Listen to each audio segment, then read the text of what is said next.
Kaya marami sa atin dito nahihirapan sa pera. Ba hindi kaya para kang si Jonah, takbo ka ng takbo sa pinagagawa sa ng Diyos. Hanggang ngayon, dala-dala mo pa rin yung baggages mo. Kaya ang sabi mo, ayoko.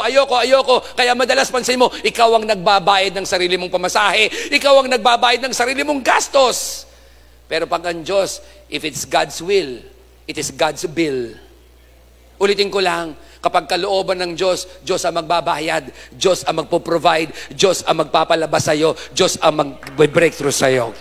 Ganyan ang biyaya ng Diyos nang dahil kay Kristo Jesus, pinagpapala ka kahit marami tayong kalokohan.